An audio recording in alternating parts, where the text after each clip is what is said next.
کہ کس طرح مداخلت ہو رہی ہے ہمارے مائنورٹی افیئرس میں، اور یہ کوئی اچھی سائن نہیں ہے، کیونکہ یہ آج مسلمانوں پر اس کا پہاڑ ٹوٹا ہے، تو کل کے دن جب پبلک بیزار ہو جائے گی ہندو مسلم معاملوں سے، تو شاید اس کے بعد دوسرے مائنورٹیز پہ اٹیک ہوگا، گرودواروں پر اٹیک ہوگا، کرسچنس کے چرچز پر اٹیک ہوگا، اور پھر آخر میں ہندو ٹیمپل بورڈز پر بھی اٹیک ہوگا۔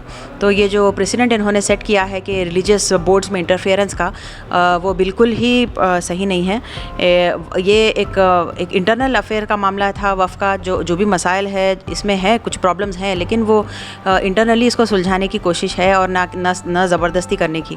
اب یہ ہے کہ جس طرح سے پارشیلٹی کی جا رہی ہے کہ یہ تو ویسا برتاؤ ہے کہ ایک ماں اپنے 2 بچوں کو الگ الگ نگاہ سے دیکھتی ہے، اس طرح ہو گیا ہمارے ساتھ مسلمانوں کے ساتھ یہاں پہ، کہ آپ کے جو دوسرے کمیونٹیز کے بورڈز رہیں گے اس میں تو کوئی مسلمان جا نہیں سکتا، کمبھ کے میلے میں کوئی مسلمان جا نہیں سکتا، آپ مسلمان تو چھوڑ دیجیے، آپ مندروں میں تو دلت کو نہیں آنے دیں گے، آپ کوئی دلت کو پجاری نہیں بننے دیں گے، لیکن آپ چاہتے ہیں کہ مسلمانوں کی جو دی ہوئی جائیداد ہے، جو وقف کی گئی جائیداد ہے، اللہ کے لیے وقف کی جاتی ہے، وہاں پر غیر مسلم جو ہے نا اس کا کنٹرول کریں گے، غیر مسلم اس میں ممبرز بنیں گے، تو یہ تو بالکل غلط ہے۔ جب آپ دوسرے ریلیجنس کی جو بورڈز ہیں اس میں، جیسا کہ ہندوؤں کے جو بورڈز ہیں اس میں مسلمانوں کو آنے نہیں دیں گے، لیکن مسلمانوں کے جو بورڈز رہیں گے تو اس میں ہندوز یا دوسرے بھی ریلیجن کے لوگ رہ سکتے ہیں، یہ تو غیر واجبی بات ہے۔ اور جس طرح سے ایک ایکسٹرا پاورز دیے جا رہے ہیں ڈسٹرکٹ مجسٹریٹس کو، کلیکٹرز کو، تو اس سے بہت زیادہ ڈاؤٹس آ رہے ہیں کہ آخر حکومت کا منشا کیا ہے۔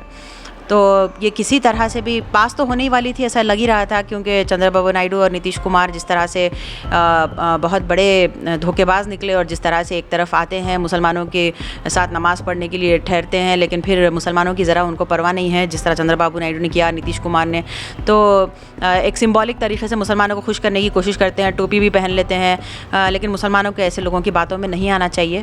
اور یہ جو ان لوگوں نے دھوکے بازی کی ہے ہمارے ساتھ، اس کا سخت ان لوگوں کے خلاف تو بہت، کیونکہ جو کھلے دشمن ہیں وہ تو ہیں ہی ہیں، مگر یہ لوگ جو ٹوپی پہن کے آ کے ہمارے کو ٹوپی پہنا کے چلے گئے آج، ان کے اوپر مسلمانوں کو کافی ایکشن لینا چاہیے، اور چندر بابو نائیڈو کی جو کمپنیز ہیں ہیریٹیج، اس کا بہت اسٹرکٹلی بائیکاٹ کرنا چاہیے یہاں پر تلنگانہ میں اور آندھرا میں۔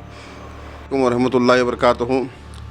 جس طریقے سے لوک سبھا اور راجیہ سبھا میں وقف امینڈمنٹ بل پاس کیا گیا ہے، اس کی جو سو کانگریس پارٹی تلنگانہ اسٹیٹ مذمت کرتا ہے، تلنگانہ مائنورٹیز ڈپارٹمنٹ اس کی مذمت کرتا ہے، اور جس طریقے سے چندر بابو نائیڈو اور نتیش کمار، رام ولاس پاسوان کے بیٹے چراغ پاسوان، جن کو جو سو مسلمانوں نے آج تک جو سو ان کو اقتدار میں رکھا، اور جو وعدے انہوں نے کیے تھے کہ بھئی اس بل پہ جو سو وہ لوگ مسلمانوں کا ساتھ دیں گے، تو آج جس طریقے سے انہوں نے ووٹ دے کر جو سو آج اس بل کو پاس کرایا ہے، کیونکہ پارلیمنٹ میں بی جے پی کے پاس جو سو بی جے پی کی جو سرکار تھی وہ بیساکھیوں پہ چل رہی تھی، اور جس طریقے سے ان کو سپورٹ کر آج جو بل پاس کیا گیا ہے، اس میں کہیں نہ کہیں جو سو یہ جو پارٹیز ہیں یہ ذمہ دار ہیں، اور یہ پہلی بار نہیں ہوا ہے، بلکہ بار بار یہ جو بی جے پی کی حکومت سینٹر میں ہے، یہ کہیں نہ کہیں مسلمانوں کو جو سو ان کے دل کو جو سو ٹھیس پہنچانے کی کوشش کرتی ہے، چاہے وہ جو ٹرپل طلاق ہو، یا پھر جو سو سی اے ہو، این آر سی ہو، یا پھر کوئی اور مسئلہ ہو۔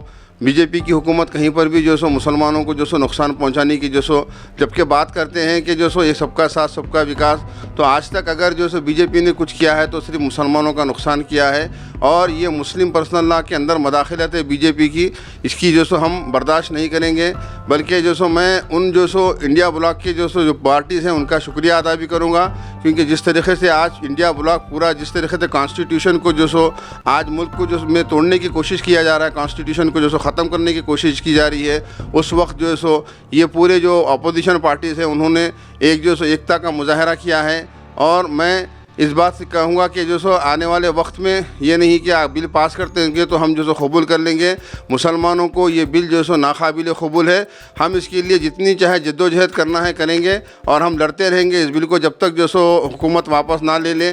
جس طریقے سے ہمارے جو اور میں ہمارے کسان بھائی سکھ بھائیوں کا اور دوسرے جو مذہب کے جو لوگ اس بل کی مخالفت کر رہے تھے ان کا بھی شکریہ ادا کرتا ہوں، کیونکہ انہوں نے بھی جو سو پرزور جو سو مذمت کرتے ہوئے جو سو سوشل میڈیا کے ذریعے بتایا کہ بھائی یہ جو بل جو ہے یہ مسلمانوں کے خلاف ہے، مسلمانوں کی شریعت میں مداخلت ہے، لیکن یہ جو B J P R S S کی جو حکومت ہے، انہوں نے ہمیشہ جو سو یہی کوشش کی ہے کہ کس طریقے سے مسلمانوں کے جو سو پرسنل لا میں مداخلت کیا جائے، چاہے وہ جو سو ٹرپل طلاق کا مسئلہ تھا، ہر مسئلے میں انہوں نے یہی کیا ہے، اور ہم آج جو سو یہ میسیج دے رہے ہیں کہ ہم جب بھی جو سو کوئی ضرورت پڑے گی ہم جو سو اس کا احتجاج کریں گے, ہم سڑکوں پہ نکلیں گے, ہم جو سو پروٹیسٹ کریں گے. کانگریس پارٹی جو شروع سے اس بل کی مخالفت میں تھی, ہم جو سو جب تک یہ بل واپس نہیں لایا, چاہے تو ہم کو لڑنا پڑے تو ہم لڑیں گے.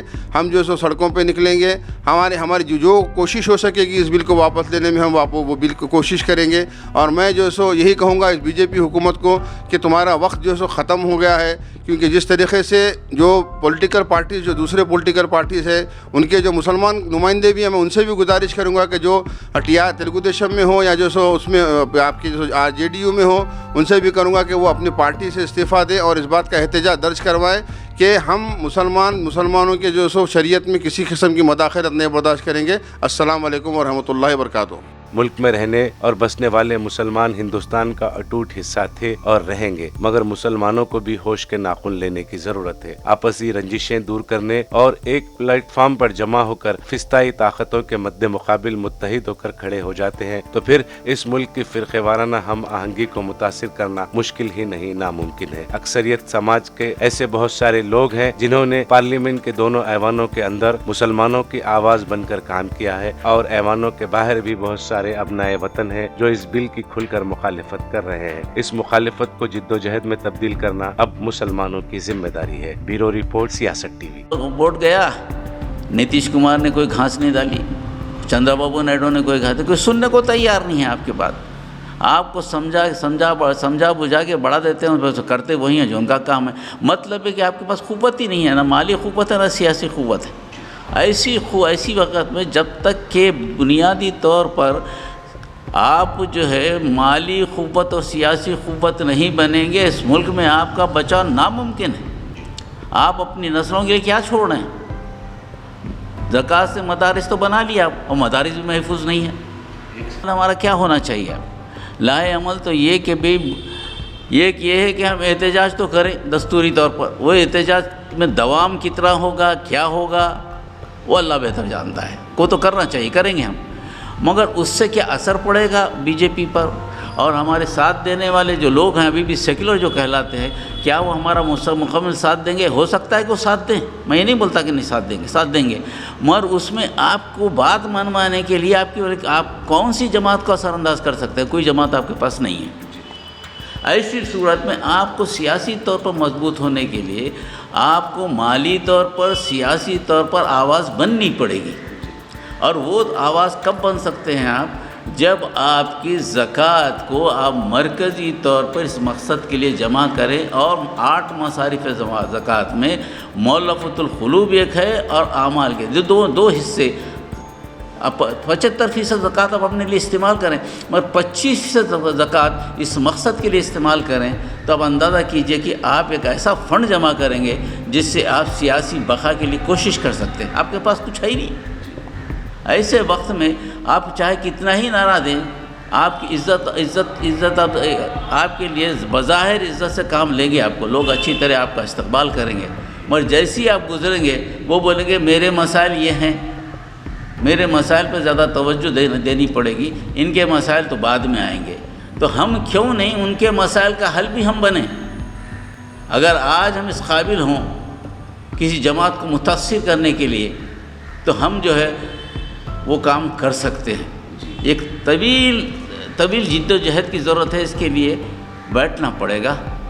اگر اب نہیں بیٹھیں گے تو ہم آنے والی نسل کے لیے بہت برا میدان چھوڑ رہے ہیں, جس میں ان کی بقا کا مسئلہ. ایک تو تعلیمی پالیسی ختم ہو رہی ہے, دوسرا آپ سے اپنے مال و دولت چھینی جا رہی ہے, تیسری آپ سے آپ کی پہچان چھینی جا رہی, چوتھی آپ کی عبادت گاہیں چھینی جا رہی, پانچویں آپ کی عبادت کرنے کے طریقے پر بھی اعتراض ہو رہا ہے.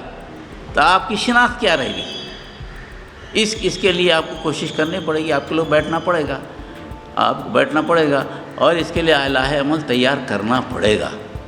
اور لاہے عمل تیار کرنے کے 2 ہی طریقے مجھے نظر آتے ہیں. ایک تو یہ کہ آج جو احتجاج کر رہے ہیں اس کو احتجاج میں تمام جماعتوں کو شامل کریں جو سیکولر کہلاتی ہیں, ان کو شامل کر کے ان کو سامنے لائیں. ان کی لڑائی بھی ہم لڑ رہے ہیں نا, دستور کے بچانے کی بات ہو رہی ہے, دستور کے بچانے میں ہم کام آ رہے ہیں آپ کو سامنے, ہم تو کھل کے سامنے آ رہے ہیں. اور اس میں جو ہے نا مسلسل ایک دوام چلے, ایک سلسلہ چلے, ایک دباؤ چلتا رہے. اور یہ دباؤ کب تک چلے گا, اس کا اس کے لیے میں فکر مند ہوں. میں جو ہے ابھی کہہ نہیں سکتا کہ وہ کون سی پارٹی کب چھوڑے گی مجھے، یہ بھی میں نہیں چھوڑ سکتا، میں نہیں سن سکتا. ایک طویل مدت خود اپنے پیروں پہ کھڑے رہ جائے اور ایک سیاسی قوت بن کر اوپر آئے. سیاسی قوت بننے کے لیے مالیہ کی ضرورت ہے. مالیہ کہاں سے آئے گا؟ مالیہ جب تک نہیں ہوگا، کیونکہ پوری سیاست، ساری دنیا کی سیاست مالیہ پہ چل رہی، ہم مالیہ رکھتے ہوئے ہم کچھ نہیں کر رہے، تب اس لیے ہم کو سوچنا پڑے گا. اور یہ فکر ہماری مذہب کے بجائے دین کی طرف آنی پڑے گی. اور دین کی فکر آئی تو ہم جو ہے بٹیں بنا کر ملت کی فکر ہمارے درمیان آنی چاہیے کہ ہم بحیثیت ملت کی واحد ہیں، چاہے ہمارے درمیان کچھ ہی کوئی مسائل کیوں نہ ہو. جب تک یہ فکر نہیں آئے گی، کیونکہ معاملہ اب جو ہے سیاست کا نہیں رہا، اب معاملہ جو ہے نظام حیات کا بن رہا ہے. ہمارا نظام حیات اچھا ہے، آپ کا نظام حیات خراب ہے. آپ دوسرے درجے کے شہری، بحیثیت مسلمان آپ کی کوئی جگہ اس سوسائٹی میں نہیں ہے. اب رہنا ہے آپ کو ہماری ہندو تہذیب میں رہنا پڑے گا. تو معاملہ بدل گیا نا، معاملہ تو دستور سے ہٹ گیا. دستور کہاں ہے؟ دستور کی بات تو کرتے ہیں مگر دستور پہ عمل کا ہے. اور تو معاملہ کھل کے سامنے آ گیا ہے. خاص طور پہ پارلیمنٹ میں جو بحث ہوئی ہے، اس بحث میں دستور کہاں ہے؟ دستور کے خلاف بل پارلیمنٹ میں پاس ہوا ہے. اب یہ بل اتنا ہے کہ اگر واقع میں اگر عدلیہ چاہے از خود نوٹس لے عدلیہ، تو یہ بل جو ہے نا کل ختم ہو سکتا ہے. مگر کیا عدلیہ ایسا کرے گی؟ ہمارا تجربہ ایسا ہے کہ ممکن اللہ کرے کہ کر دے عدلیہ. ہم تو توقع کرتے ہیں عدلیہ سے، ابھی بھی ہماری امیدیں کرنا چاہیے. مگر ہمارا تجربہ بتاتا ہے کہ طویل مدت تک یہ سلسلہ چلے گا، اور اس کے بعد کوئی بھی پراپرٹی ہماری باقی رہے اس کے امکانات کم ہیں. اس کے لیے ابھی سے ہم کو ہوشیار رہنا چاہیے. اللہ، ایسی چند باتیں تھیں، آپ آئے اس لیے میں نے آپ سے عرض کری. مگر یہ مسئلہ اتنا اہم ہے کہ یہی ایک مسئلے پر اگر ملت ایک جگہ ہو جائے تو میں سمجھتا ہوں کہ ایک نئی زندگی اس دستور کو دی جائے گی، اس قوم کو دی جائے گی، ہندوستان کو بچایا جا سکے گا. یہ ہندوستان کی میں سمجھتا ہوں کہ دوسری آزادی کی لڑائی ہوگی. ناظرین، سیاست ٹی وی کی ساری ٹیم کو اب دے اجازت. پھر دوبارہ نئے موضوع اور نئے عنوان کے ساتھ آپ کے سامنے حاضر ہوں گے اور پھر ہوگی ملاقات. تب تک کے لیے دے اجازت. خدا حافظ.